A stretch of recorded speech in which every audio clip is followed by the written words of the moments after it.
आज पहाटेपासूनच घरदार दिव्यांच्या रोषणाईत चमकत होती.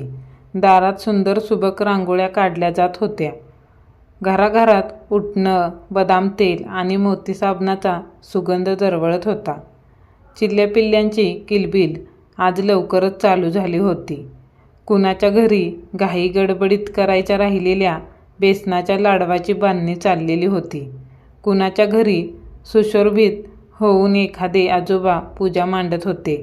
कुणाच्या घरी 7च्या सूर्याला किलकिल्या डोळ्यांनी नमन करत दिवाळी पहाट सुरू होत होती. पण ह्या सगळ्यांचं गोजीला काय?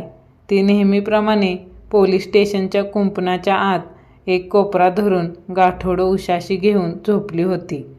सदरक्षणाय खलनिग्रहणाय असा त्यांचा बाणा असल्यामुळे की काय त्यांच्यावर विश्वास ठेवून ती रोज रात्री इथे येऊन झोपत असे.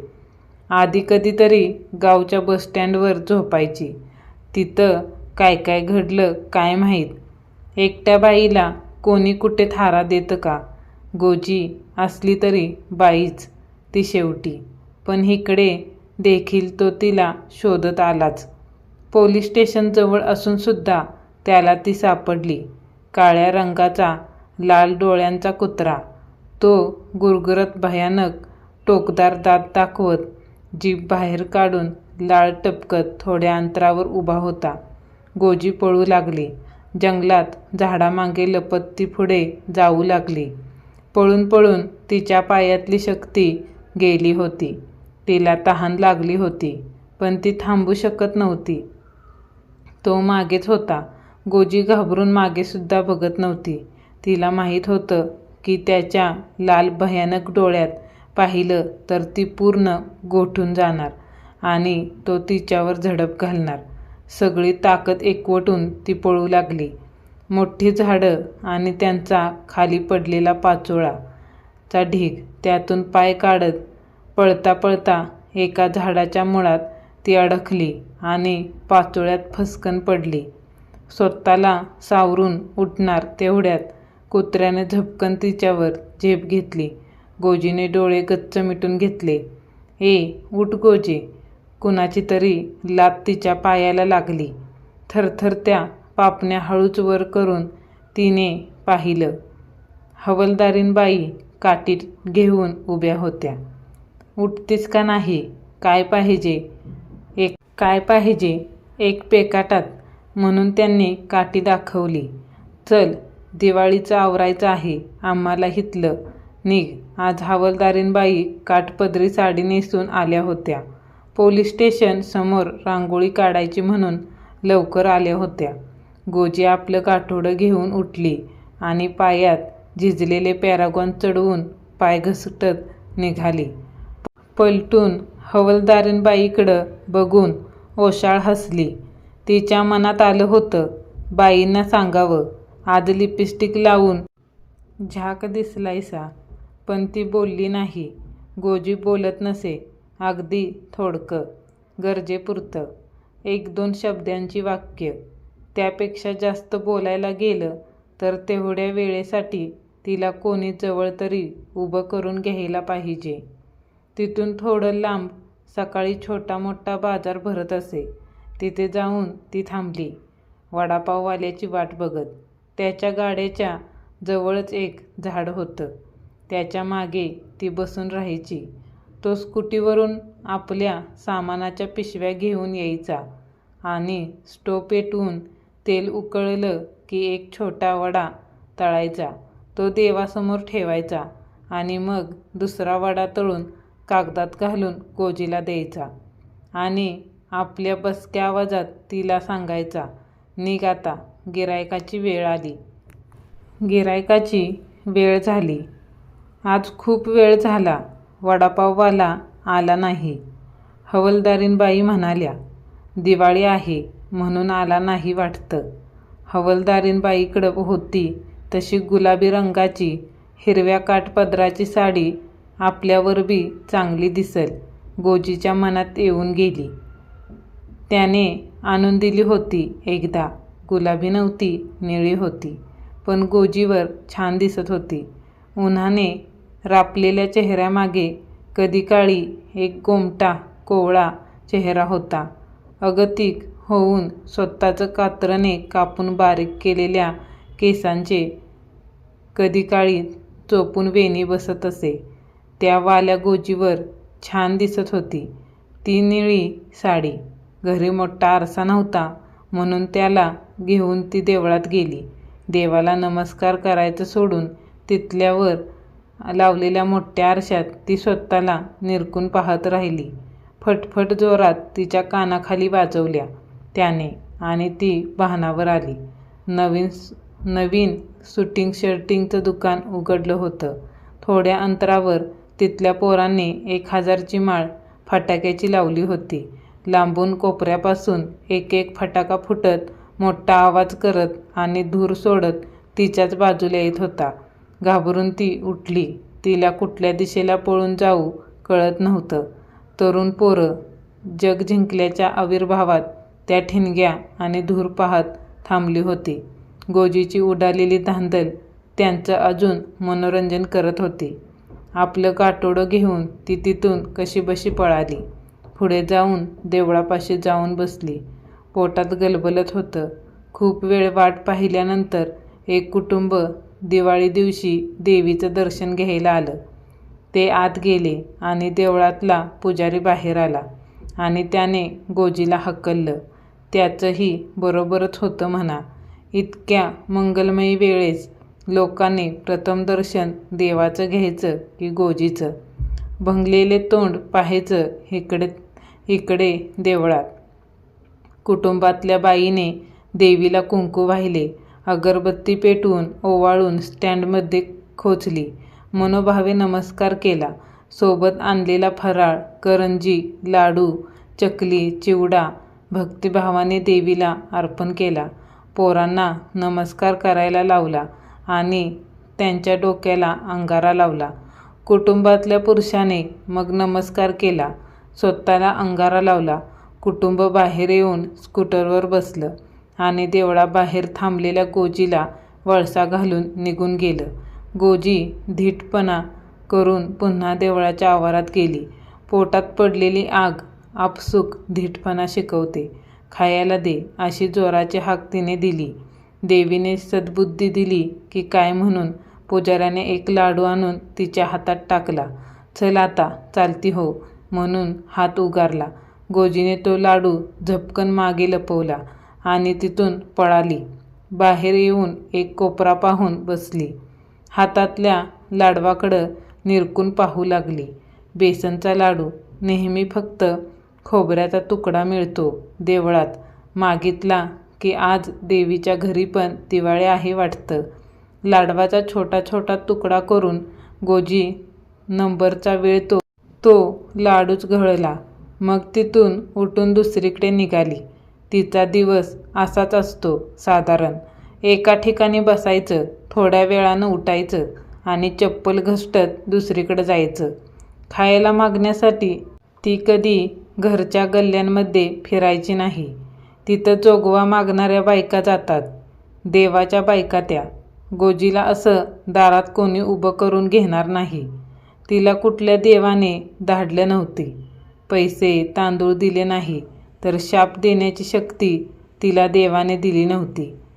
ती आपली खानावळी बाहेर मेवाड प्रेमाच्या गाड्याजवळ आणि अशा गर्दीच्या ठिकाणी जाऊन थांबत असे. गिराईक जाऊ नये म्हणून कोणी तरी पटकन तिच्या हातात काहीतरी देऊन तिला पिटाळत असे. मग जो काही तुकडा मिळालाय तो घेऊन एखादा निर्मनुष्य कोपरा धरायचा, हातातलं खायचं आणि तिथंच डुलकी काढायची किंवा उठून चालत गावभर प्रदक्षिणा घालायची. गोजीच्या आयुष्यातला प्रत्येक दिवस फारच मोठा असतो. सरता सरत नाही. अजून कसलं देणं बाकी होतं तिचं हितं की काळ पण घेऊन जात नव्हता. तिनं पत्नी धर्म निभावला नाही बहुतेक. म्हणून असावं असं की आईबापाचे निमूटपणे ऐकलं नाही म्हणून असावं. बाईने तोंड दाबून पुक्यांचा मार सहन करून संसार ओढायचा असतो हे गोजीच्या मंदबुद्धीला कुठून समजणार. आपलं बाई असणंच तिला खूप उशिरा समजलं होतं. घरी येणारा लांबचा चुलता तिला कुठं कुठं हात का लावतो ह्याचा उगम तिला कधी नीट झालाच नाही. रस्त्यानं येता जाता पोरं शिट्टी का वाजवतात हे तिला कळलं नाही. घरात एक फुटका आरसा भिंतीत बसवलेला होता. त्यात बघण्या इतकी तिची उंची नव्हती. नाही तर ती दिसायला चांगली आहे म्हणून शेजारचा मुलगा तिच्याकडे बघून हसतो हे तरी तिला कळलं असतं. असंच काही न कळता ती कळत्या वयाची झाली. मग एक दिवस कोणीतरी लंगडत्या पायाचा माणूस घरी आला. सोबत 4 बायका बापडे होते. गोजीला चांगली कापडं घातली होती आणि तो तिला आपल्या घरी घेऊन गेला. बायको म्हणून तिची काय कर्तव्य होती हे तिला कोणी कधी सांगितलं नाही. सांगितलं असलं तरी तिच्या अर्धवट मेंदूत ते शिरलंच नसेल. मग तिला आपली जबाबदारी जमत नाही म्हणून त्याने लाथा घातल्या आणि मुस्काटात लगवल्या तर कुठं चुकलं. हिने लगेच पळून जायचं घरातून. देवाच्या साक्षीनं गळ्यात बांधलेल्या नवऱ्याला टाकून तिथून सुटली म्हणून तिलाही जगण्याची शिक्षा मिळाली असावी. पण गोजीसाठी आता ते सगळं पुसट झालं आहे. तिच्या मनावरचे सगळे व्रण ज्याने दिले त्याच्या चेहऱ्यासारखेच विरून चाललेले आहेत. काही दिवसापूर्वी आईचा चेहरा आठवत होता तिला, पण आता कधी डोळे बंद केले तर तिची नुसती आकृतीच दिसते तिला. तिची आई जिवंत आहे की नाही माहीत नाही, पण गोजीच्या स्मृतीतून ती झिजत चाललेली आहे. तेही एक बरं केलंय देवानं. बुद्धी कमी दिली. जास्त दिवस काही टिकत नाही मेंदूत. म्हणून मागे खाल्लेल्यांच्या ठेचांचा हिशेब ठेवून डोकं खराब होत नाही. फक्त हा काळ्या रंगाचा लाल डोळ्यांचा कुत्रा हा काही पाठ सोडत नाही. आता एवढ्या लांब ह्या पडक्या घरात ती येऊन बसली तरी तिचा माग काढत तो आलाच. तो गुरगुरत उभा राहतो आणि त्याचं ते हिडीस तोंड बघून गोजी एका ठिकाणी गोटून जाते. तिची शक्ती निघून जाते. ती हतबल होऊन तिथे पडून राहिली आणि डोळे गच्च मिटून घेतले. तो तिच्या जवळ आला. त्याच्या तोंडातून टपकणारी लाळ गोजीच्या गालावर पडली. 1 थेंब, 2 थेंब, 3 थेंब. मोठी धारच लागली. सपसप पावसाच्या धारा सुरू झाल्या आणि गोजी जागी झाली. देवळापासून चालत चालत ती ह्या कमानीपाशी कधी येऊन बसली आणि कधी तिचा डोळा लागला तिला आठवतही नव्हतं. जवळच एक झाड शोधून त्याच्या आडोशाला ती उभी राहिली. मातीचा सुंदर वास सुटला होता. गुदमरलेल्या ढगांना शेवटी वाट मोकळी झाली होती. पानांच्या आडून पाऊस आधेमध्ये गोजीला भिजवत होता. टपटप थेंबांनी झाडासमोर एक छोटं तळं बनवलं. गोजीने उजव्या हाताला पाहिलं. अचानक तिला लहानगी गोजी तिच्याकडे येताना दिसू लागली. लहानी गोजी कागदाची होडी घेऊन आली. त्या तळ्यात तिने ती होडी सोडली. डुलत डुलत जाणारी होडी पाहायला ही मोठी गोजी देखील चवड्यावर बसली लहान गोजी हसत होती. होडीला वेग देण्यासाठी पाणी ढकलत होती. फसकन अंगावर मातकट पाण्याचा फवारा उडाला आणि गोजी पुन्हा ह्या जगात आली. तळ्यातलं पाणी तिच्या अंगावर उडवून धूम धूम आवाज करत ती बुलेट नजरेआड सुद्धा झाली. आता हा संकेत होता तिथून उठून दुसरीकडे जाण्याचा. आडोसा शोधत गोजी दुसऱ्या दिशेला निघाली. पाऊस निवाळला पण गोजी चालत राहिली. दिवस संपता संपता ती एका गल्लीपाशी आली. अंधार होऊ लागला तशा घराबाहेर दिव्यांच्या रांगा उजळू लागल्या. आकाश दिव्यांच्या रंगी बेरंगी उजेड अंगणात वाऱ्याबरोबर नाचू लागला. तो झगमगाट पाहत गोजी कधी त्या कॉलनीमध्ये शिरली तिलाही कळलं नाही. एका घराबाहेर लहान मुलं फुलभाजी उडवत होते. त्यांच्या हसण्याचे किलबिलाट आणि फुलभाज्याच्या सुंदर नक्षीदार ठिणग्या नजरेत भरून घेत ती थांबली. फुलभाजे संपले तशी गोजी त्या मुलांच्या नजरेस पडली आणि तिचं अंधारातलं रूप पाहून ती पोरं किंचाळत घरात पळाली. कोण आहे असं दरडावत एक पुरुष बाहेर आला.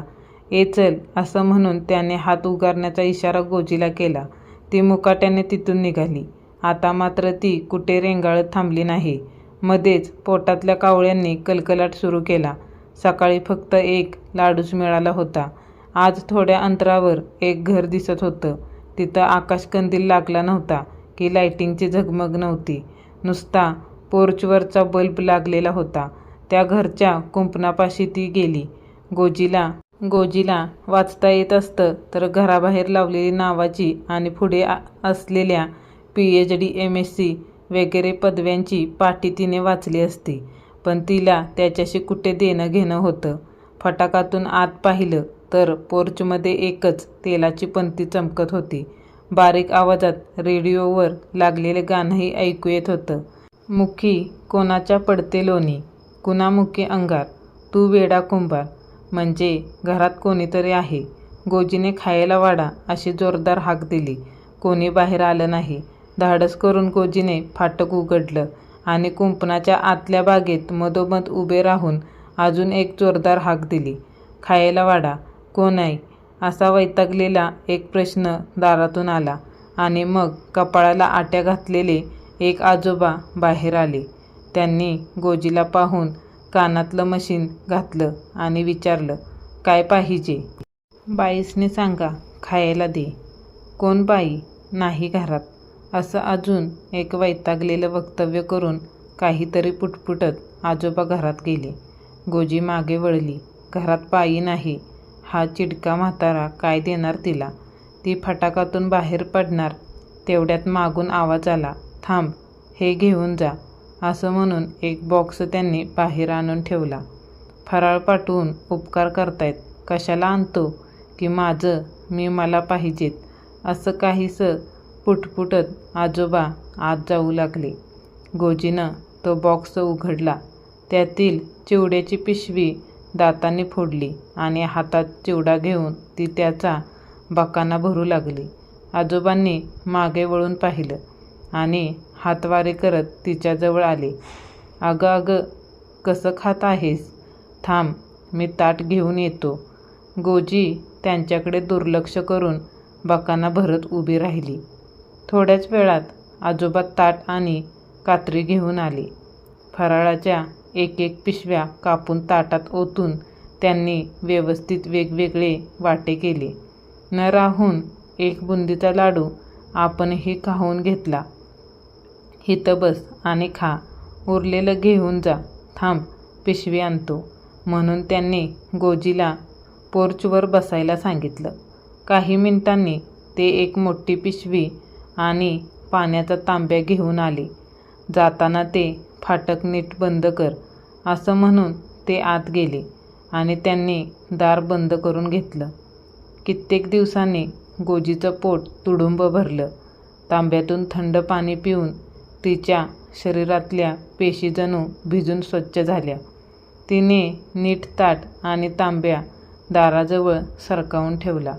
बॉक्स एका कोपऱ्यात ठेवून दिला आणि पिशवीत उरलेल्या गोष्टी घालून ती निघाली.